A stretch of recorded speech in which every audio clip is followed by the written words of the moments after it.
Ces dernières semaines, l'échiquier géopolitique de l'hémisphère occidental est entré dans une nouvelle phase de tension. Ce qui semblait auparavant un différend diplomatique circonscrit prend désormais les contours d'une confrontation stratégique directe, avec des répercussions concrètes sur les flux énergétiques, les routes maritimes, les alliances régionales et l'architecture même du pouvoir dans les Amériques. Au cœur de ce scénario se trouve le Venezuela, pays riche en ressources mais politiquement isolé, économiquement affaibli et de plus en plus soumis à la pression de forces extérieures qui ont décidé de mettre fin à la tolérance stratégique. Dans le contexte mondial actuel, où l'énergie est devenue une arme, les sanctions un instrument de guerre économique et les mers stratégiques ne sont plus neutres, tout mouvement impliquant du pétrole, des routes maritimes et une présence militaire comporte des risques qui dépassent largement le cadre d'un simple différend commercial. C'est dans ce contexte que l'escalade impliquant le Venezuela prend toute son importance. Il ne s'agit pas seulement de navires, ni seulement de pétrole. Il s'agit de pouvoir, de survie politique et de contrôle régional. La décision des États-Unis d'intensifier l'embargo sur les pétroliers liés au régime vénézuélien marque un net changement de cap. Ce qui était auparavant un blocus économique indirect se traduit désormais par une pression opérationnelle concrète. Les navires sont interceptés, les cargaisons saisies et les routes maritimes bloquées. Face à cela, le gouvernement vénézuélien ne peut réagir que de la manière qui lui reste. En faisant une démonstration de force militaire, certes limitée, en ordonnant à des escortes navales de protéger sa cargaison. Ce mouvement ne se produit pas de manière isolée. Le pétrole est l'épine dorsale de l'économie vénézuélienne. Sans lui, le régime ne peut se maintenir. C'est le pétrole qui finance l'appareil sécuritaire, paie les militaires, entretient les alliances extérieures et alimente les réseaux illégaux opérant à l'intérieur et à l'extérieur du pays. Lorsque ces flux sont interrompus, l'impact n'est pas symbolique, il est existentiel. En ordonnant l'escorte de ces navires, le gouvernement vénézuélien tente de projeter une image de souveraineté et de résilience. En réalité, ce geste révèle une faiblesse. Escorter des navires dans des eaux surveillées par une puissance navale bien supérieure n'est pas une démonstration de force, mais un signe de désespoir stratégique. C'est une tentative de gagner du temps dans un jeu déjà déséquilibré, en défaveur de ceux qui dépendent de voies clandestines et de partenaires prêts à braver les sanctions internationales. L'enjeu dépasse largement le simple contrôle des cargaisons.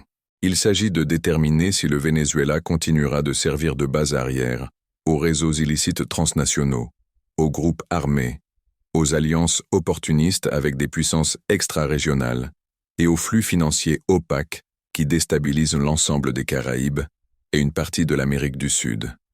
Pour Washington, laisser cette situation perdurer revient à accepter une zone d'instabilité permanente dans son environnement stratégique immédiat. C'est pourquoi cette opération ne vise pas uniquement le régime vénézuélien. Elle envoie des signaux clairs à d'autres acteurs. Cuba suit la situation de près car elle dépend directement du pétrole vénézuélien pour le fonctionnement minimal de son économie. Les pays de la région évaluent jusqu'où ira la volonté américaine d'utiliser la force navale pour imposer des sanctions. La Russie et la Chine surveillent l'évolution de la situation car elles considèrent le Venezuela comme un instrument de pression géopolitique contre les États-Unis dans l'hémisphère occidental. L'interdiction des pétroliers n'est pas qu'une simple mesure économique, c'est un message stratégique. Elle signifie que les routes illégales ne seront plus tolérées, que les sanctions seront réellement appliquées et que la présence militaire américaine n'est pas symbolique. En saisissant les cargaisons et les navires, les États-Unis privent le régime vénézuélien de sa principale source de financement et compromettent sa cohésion interne. Le régime réagit en accusant le Venezuela de piraterie, de provocation et d'agression impérialiste. Ce discours n'est pas nouveau. Il sert à la fois la consommation intérieure et les tentatives de mobilisation d'un soutien politique extérieur. Mais dans les faits, la marge de manœuvre du gouvernement vénézuélien est extrêmement limitée. Sa marine est petite, sous-financée et dépend d'équipements obsolètes.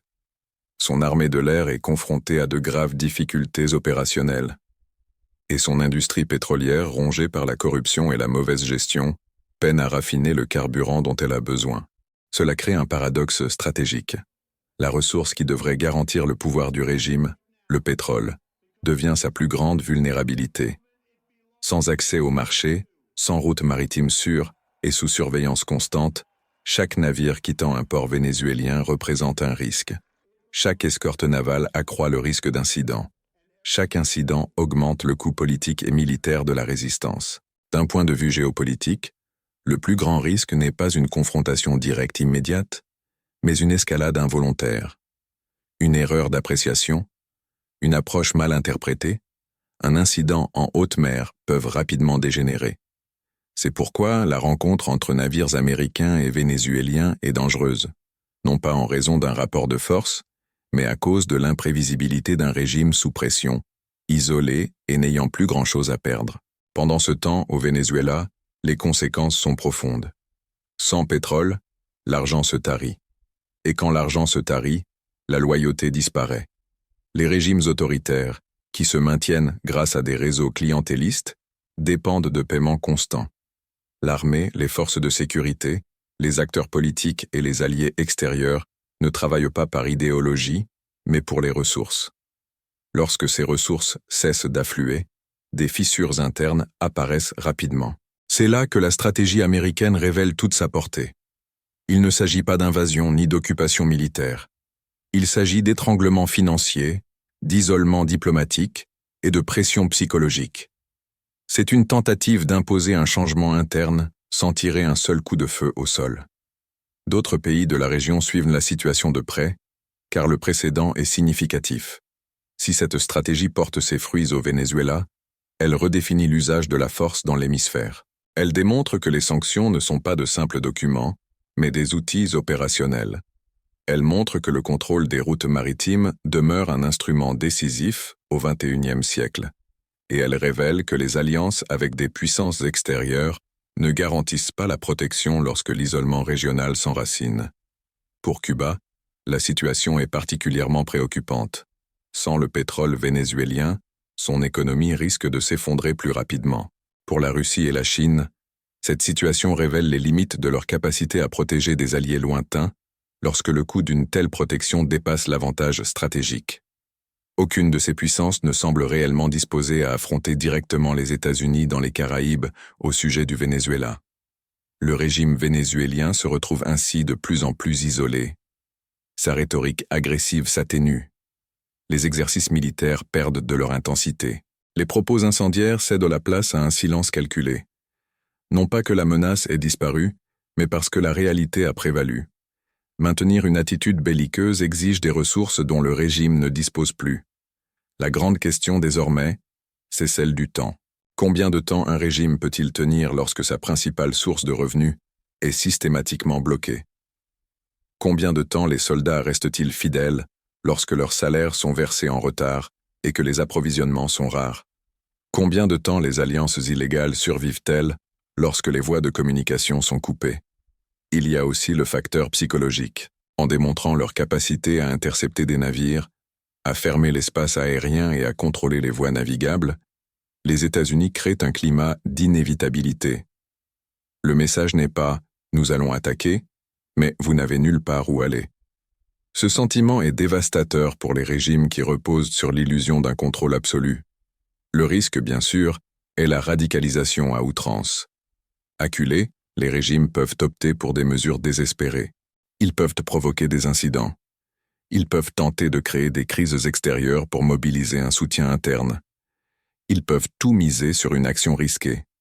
C'est ce qui rend la situation actuelle si délicate. À court terme, la stratégie semble claire.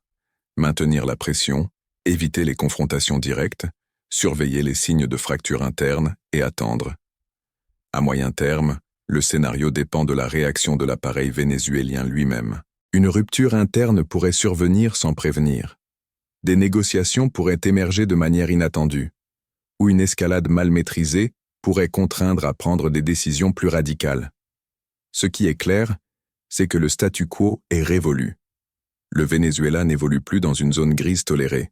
Il est devenu un cas test permettant de mesurer jusqu'où ira la volonté américaine d'imposer un ordre stratégique dans l'hémisphère. Et le résultat de ce test sera observé par les alliés comme par les adversaires du monde entier.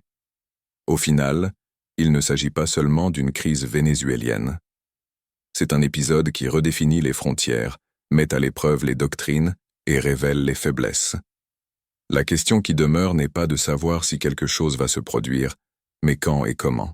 Face à ce siège croissant, la vraie question est la suivante.